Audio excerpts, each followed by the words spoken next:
Breaking news. అంతరిక్షంపై పట్టు సాధించాలనుకుంటున్న Elon మస్క్కు వరుస ఎదురుదెబ్బలు తగులుతున్నాయి. మస్క్కు చెందిన స్పేస్ ఎక్స్ సంస్థ మరొక ప్రయోగం విఫలమైంది. పరిశీలన సమయంలోనే స్టార్షిప్ పేలిపోయింది. అమెరికాలోని టెక్సాస్ పరీక్షా కేంద్రంలో స్టార్షిప్ పేలుడు సంభవించింది. సోషల్ మీడియాలో ప్రస్తుతం ఈ వీడియో వైరల్గా మారింది. ఇటీవల అంతరిక్ష యాత్రల కోసం రూపొందించిన స్టార్షిప్ మెగా రాకెట్ ఇప్పటికే 3 సార్లు విఫలమైంది. దీంతో తాజాగా మరొకసారి రాకెట్ పరీక్షా సమయంలోనే పూర్తిగా పేలిపోయిన పరిస్థితి కనబడుతూ ఉంది. ఇక అమెరికా వ్యాపార దిగ్గజం ఎలాన్ మస్క్ చెందిన స్పేస్ ఎక్స్ సంస్థకు భారీ ఎదురుదెబ్బ అని చెప్పాలి. తాజాగా ఈ సంస్థకు చెందిన 10వ స్టార్షిప్ ఫైర్ టెస్ట్ సమయంలోనే పేలిపోయింది. ముఖ్యంగా టెక్సాస్లోని స్పేస్ ఎక్స్ టెస్టింగ్ సెంటర్లో బుధవారం రోజు రొటీన్ స్టాటిక్ ఫైర్ పరీక్ష నిర్వహిస్తుంటే స్టార్షిప్ భారీ పేలుడుకు గురైంది. ఈ ఘటనతో టెస్ట్ కేంద్రం ఒక్కసారిగా కుదుపుకు లోనైంది. ప్రస్తుతం ఇందుకు సంబంధించిన దృశ్యాలు నెట్టింట తెగ వైరల్ అవుతున్న దృశ్యాలు మనకు కనబడుతూ ఉన్నాయి.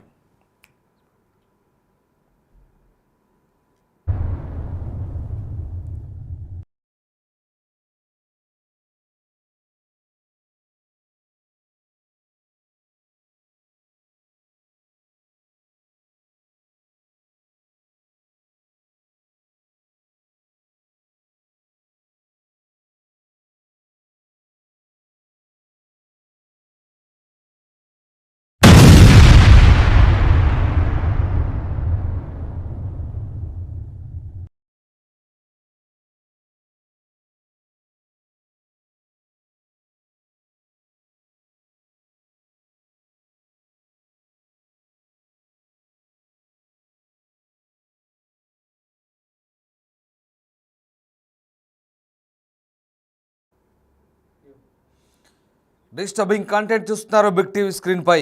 ఇక ఈ పేలుడు కారణంగా స్టార్షిప్ ప్రోటోటైప్కు తీవ్ర నష్టం వాటిల్లినట్లుగా స్పేస్ ఎక్స్ వర్గాలు చెప్తున్నాయి. ముఖ్యంగా బుధవారం రోజు అమెరికాలోని టెక్సాస్ పరీక్షా కేంద్రం వద్ద ఈ స్టార్షిప్ పరీక్షించేందుకు ఉంచింది. ఈ క్రమంలోనే అది పరిశీలన దశలోనే పేలిపోయింది.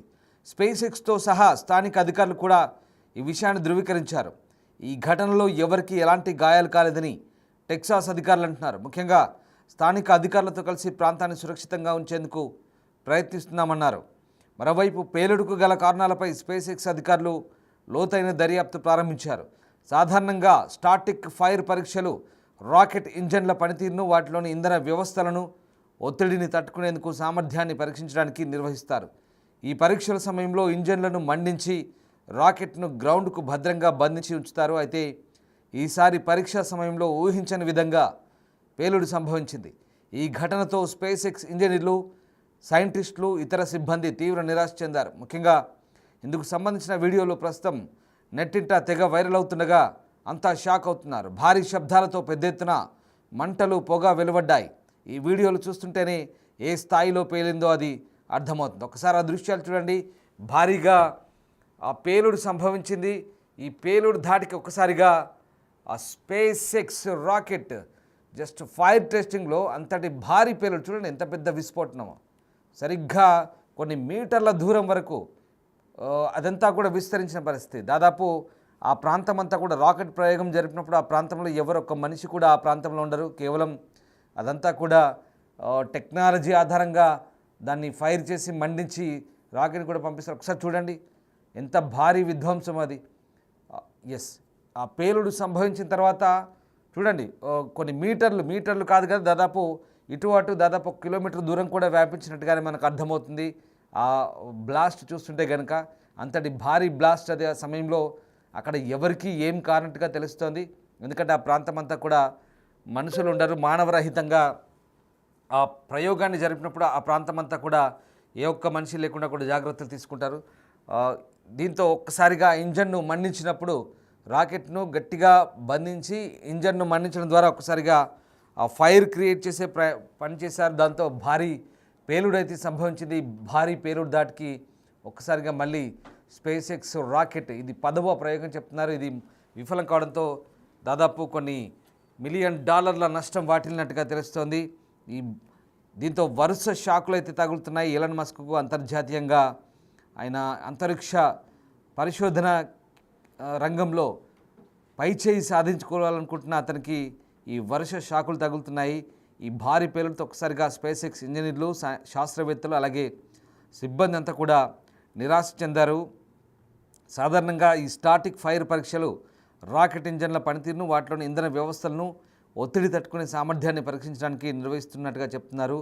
ఈ సమయంలో ఇంజన్లను మండించి రాకెట్ను గ్రౌండ్కు భద్రంగా బంధించి ఉంచుతారైతే ఈసారి పరీక్ష సమయంలో ఊహించని విధంగా ఈ పేలుడు సంభవించింది. ఈ భారీ శబ్దాలతో ఒక్కసారిగా మంటలు, పొగ వెలువడ్డాయి. ఈ వీడియోలు చూస్తుంటేనే అది ఏ స్థాయిలో పేలిందో మనకు అర్థమవుతోంది. స్పేస్ ఎక్స్ రాకెట్ ప్రయోగం అయితే మరొకసారి విఫలమైంది. సరిగ్గా పరీక్షా సమయంలో ప్రయోగ కేంద్రం వద్దే స్టార్షిప్ పేలిపోయింది. ఇక ఈ రంగంలో బలమైన ముద్ర వేసేందుకు, ప్రధానంగా అంతరిక్ష రంగంలో బలమైన ముద్ర వేసేందుకు ప్రయత్నిస్తున్న ప్రముఖ పారిశ్రామికవేత్త, అపర కుబేరుడు ఎలన్ మస్క్కు మరో ఎదురు దెబ్బని చెప్పాలి ఇది. ఇక స్టార్షిప్ 36 రాకెట్ అయితే పేలిపోయింది. దీంతో ఆ ప్రాంతంలో పెద్ద ఎత్తున మంటలు ఎగిసిపడ్డాయి. టెక్సాస్లోని మాసేలో స్పేస్ ఎక్స్ పరీక్షా స్థలంలో స్టాటిక్ ఫైర్ టెస్ట్ చేస్తున్న సమయంలో ఈ ఘటన జరిగింది. ఈ భారీ పేలుడు ఇప్పుడు 10వ ఫ్లైట్ టెస్టుకు సన్నాహాలు నిలిపివేసింది. ఈ ఘటనలో ఎలాంటి ప్రాణ నష్టం జరిగినట్టుగా తెలియట్లేదు. ప్రస్తుతం దీనికి సంబంధించిన వీడియోలు అయితే వైరల్గా మారుతున్నాయి.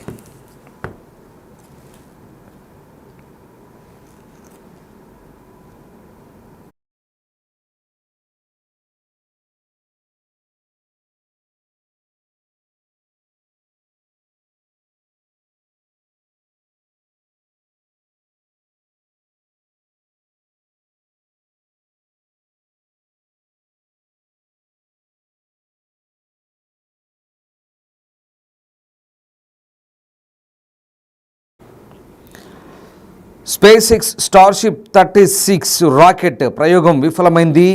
మాసిన్ టెస్ట్ సైట్లో ఇది స్టాటిక్ టెస్ట్ చేస్తున్న టైంలో రాకెట్ పేలిపోయింది. దీంతో ఒక్కసారిగా పెద్ద ఎత్తున మంటలు ఎగిసిపడ్డాయి. రాఫ్టర్ ఇంజన్లలో హార్డ్వేర్ వైఫల్యం వల్లే పేలుడు జరిగినట్లుగా స్పేస్ ఎక్స్ ప్రాథమికంగా నిర్ధారించింది. ఇక రాకెట్ ప్రయోగ కేంద్రం వద్దే పేలిపోవడం, అది కూడా మొదటి దశలోని రాకెట్ ధ్వంసం అవడం స్పేస్ ఎక్స్కు తీవ్ర ఎదురుదెబ్బ. ఈ ఘటనలో ఇంకా ఎవరికి గాయాలైనట్టుగా తెలియలేదు, కానీ ప్రాథమికంగా కొంతమందికి మరి గాయాలయ్యా లేదా అనేది నిర్ధారించాల్సి ఉంది. ఈ ఘటనపై మరింత సమాచారం అయితే బయటికి రావాల్సింది. ఇంధన ట్యాంక్ ముందు భాగంలో పేలుడు సంభవించిందని రాకెట్ శాస్త్రవేత్త స్కాట్ మ్యాన్లీ తాజాగా ఎక్స్ వేదికగా పోస్ట్ చేశారు. వీడియోలో కొన్ని ఫ్రేములు గమనిస్తే ముందుగా ఉన్న ట్యాంక్ వేరుకోవడం, మిథేన్ వాయువు బయటకు రావడం వల్ల ఒక ఇంపల్స్ అంటే ఒత్తిడి ఏర్పడింది. దీంతో కింద ఉన్న ట్యాంక్ ఒత్తిడికి గురైంది. దీంతో ప్రొపలెంట్ మిశ్రమం ద్వారా అగ్ని ప్రమాదం సంభవించిందంటూ చాలా క్లియర్గా ఆయన చెప్పే ప్రయత్నం చేశారు. సో మొత్తం మీద స్పేస్ ఎక్స్ ప్రస్తుతం ఈ భారీ పేలుడుతో ఇది 10వ ప్రయోగంగా చెప్తున్నారు, 10వ రాకెట్గా. సో బుధవారం రాత్రి యుఎస్లోని టెక్సాస్లో స్పేస్ ఎక్స్ స్టార్షిప్ 36 రాకెట్ ప్రయోగం చేసినప్పుడు ఈ భారీ పేలుడు సంభవించింది. బహుశా ఈ టెస్ట్ చేస్తున్న సమయంలో రాఫ్టర్ ఇంజన్లో ఒక్కసారిగా భారీగా ఈ హార్డ్వేర్ ఫెయిల్ అవడం వల్లే ప్రస్తుతం ఈ పేలుడు సంభవించినట్టు చెప్తున్నారు. అలాగే ఒకసారి ఆ పేలుడు చూస్తే కనుక ముందు భాగం ఆల్రెడీ పేలిపోయింది. దాని తర్వాత కింది భాగంలో ఒత్తిడి పెరిగింది. తద్వారా పూర్తిగా ప్రాంతమంతా కూడా విధ్వంసంగా మారిపోయిన పరిస్థితి చెప్తా ఉంది. ప్రస్తుతానికి శాస్త్రవేత్తలు దీనికి సంబంధించి ఇంకా పూర్తి స్థాయి నిర్ధారణ చేయాల్సి ఉంది. కానీ ప్రాథమిక స్థాయిలోనే ఈ రాకెట్ పేలిపోవడం అనేది స్పేస్ ఎక్స్ సంబంధించి ఇది చాలా పెద్ద డ్యామేజ్గా చెప్పారు. ఒకసారి ఎస్ పైన పేలిపోయింది తొలుత, అటునుంచి మళ్ళీ కిందికి అంతా కూడా మంటలు వ్యాపించాయి. పైన పేలిపోవడంతో ఆ ఇంధనం అది కిందికి ఒత్తిడి పెంచింది. తద్వారా కింద కూడా కంప్లీట్గా ఆ ప్రొపల్షన్స్ అన్నీ కూడా వేగంగా మంటలు వ్యాపించాయి. కంప్లీట్గా ఒక బ్లాస్ట్. ఇట్స్ నథింగ్ బట్ ఏంటంటే తీవ్రమైన ఒత్తిడి ఆ ఇంధనాన్ని మండించడం ద్వారా, రాకెట్లను ఇంజన్లను మండించడం ద్వారా రాకెట్ను బంధించి కింది నుంచి మంట పెట్టి తీవ్రమైన ఒత్తిడి చేస్తారు. అంటే రాకెట్ ప్రయోగానికి వేగం పెంచడానికి ఒకసారి అర్థం చేసుకోండి, భయంకరమైన ఒత్తిడి ఉంటుంది. ఆ ఇంధనాన్ని మండిస్తే ఎంత ఒత్తిడి అంటే ఒక్కసారిగా కంప్లీట్గా ఆ ఒత్తిడికి ఆ పైన ఉన్నటువంటి అది కంప్లీట్గా ఫస్ట్ బ్లాస్ట్ అయి తెగిపోయి దాని ఇంపాక్ట్ కింద పడింది. కంప్లీట్గా ఎంతటి భారీ స్థాయిలో విధ్వంసం ఉంటుందో ఒకసారి అర్థం చేసుకోవచ్చు. అంటే ఇవన్నీ కూడా ఒత్తిడిని పెంచడం ద్వారా దాని వేగాన్ని పెంచుతారు, ప్రొపల్షన్. ఇప్పుడు మొన్న అహ్మదాబాద్ విమాన ఘటనకు సంబంధించి కూడా కొన్ని మీకు ఎగ్జాంపుల్స్ చెప్పాను. ప్రొపల్షన్ అనేది, అలాగే థ్రస్ట్ అనేది, ఇదేంటంటే గాలి వేగానికి వ్యతిరేక దిశలో దాన్ని వేగం పెంచడం అనమాట. సో ఇక్కడ కూడా అదే రాకెట్లు కానీ విమానాలు కానీ ఇవన్నీ కూడా దాదాపు సిమిలర్ టెక్నాలజీ ఉంటుంది. కానీ రాకెట్లో చాలా భయంకరమైన వేడి పుట్టించి ఇంకా మీకు తెలిసింది రాకెట్ వేగం అంటే ఎంతటి మెరుపు వేగమో. సో ఆ రకమైన ప్రయోగం ఇది. కానీ ప్రాథమిక దశలోనే ఫెయిల్ అయింది. ప్రస్తుతం దీనికి సంబంధించి స్పేస్ ఎక్స్ పూర్తి స్థాయిలో లోతైన దర్యాప్తు అయితే సాగిస్తోంది.